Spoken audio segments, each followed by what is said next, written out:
रावण ने ऐसा क्या किया कि स्वयं श्री राम भी विचलित हो गए। पूरी अनसुनी कथा राम रावण युद्ध अंतिम चरण में पहुंच चुका था। लंका के रणभूमि में सब कुछ अपनी चरम सीमा पर था। कुंभकर्ण, मेघनाथ और लंका के असंख्य राक्षस पहले ही युद्ध में गिर चुके थे। अब सीता माता से मिलन के बीच केवल एक ही बाधा बची थी, लंकापति रावण। वानर सेना में आज अद्भुत उत्साह था।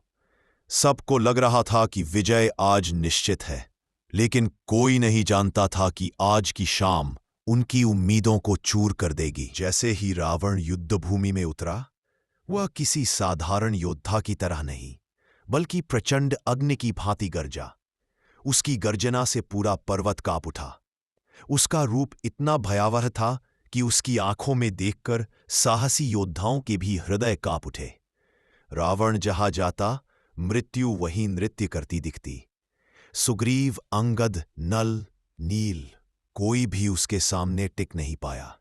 केवल हनुमान ही स्थिर भाव से युद्ध कर रहे थे। रावण की शक्ति के सामने आज श्री राम के दिव्य अस्त्र भी निष्फल हो रहे थे। पूरी वानर सेना को उसने क्षण भर में परास्त कर दिया।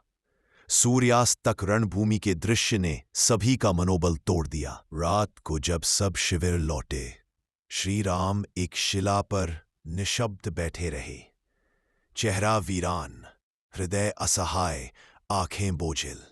विभीषण ने सांत्वना देते हुए कहा, रघुनंदन, एक दिन पराजय का सामना करना पड़े तो व्याकुल क्यों होना।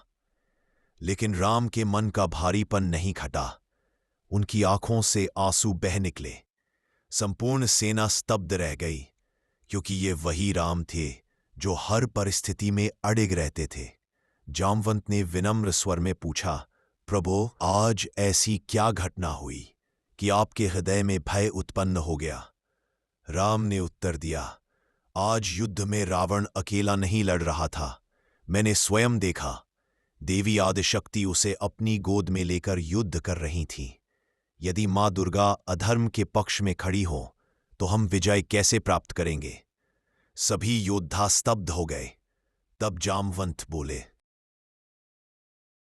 प्रभो, यदि रावण शक्ति की आराधना कर सकता है तो आप क्यों नहीं। आप तपस्या करें, हम सब मिलकर उसके प्रहारों को रोकेंगे। विजय निश्चित है।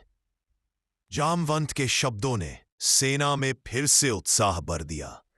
श्री राम ने हनुमान को आदेश दिया कि वे 108 कमल फूल लेकर आएं, और देवी की उपासना आरंभ हुई। एक एक कमल अर्पित किया जा रहा था।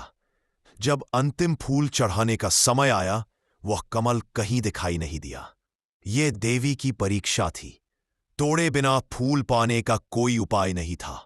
राम के मन में विचार आया, मुझे कमल नयन कहा जाता है।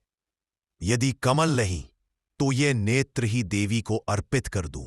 उन्होंने अस्त्र उठाया और अपनी आंख निकालने ही वाले थे कि तभी दुर्गा माता साक्षात प्रकट हो गईं। माता बोली, राम, तुम्हारी समर्पण भावना ही सबसे बड़ा अस्त्र है। तुम्हारी विजय निश्चित है। इतना कहकर देवी ज्योति रूप में विलीन हो गई और राम के भीतर अद्वितीय ऊर्जा प्रवाहित हो गई। अगले ही दिन राम ने रावण का वध किया और धर्म की विजय हुई। कहानी का संदेश, जब जीवन में हर दिशा बंद हो जाए, कि शक्ति को पुकारो, सफलता अवश्य मिलेगी।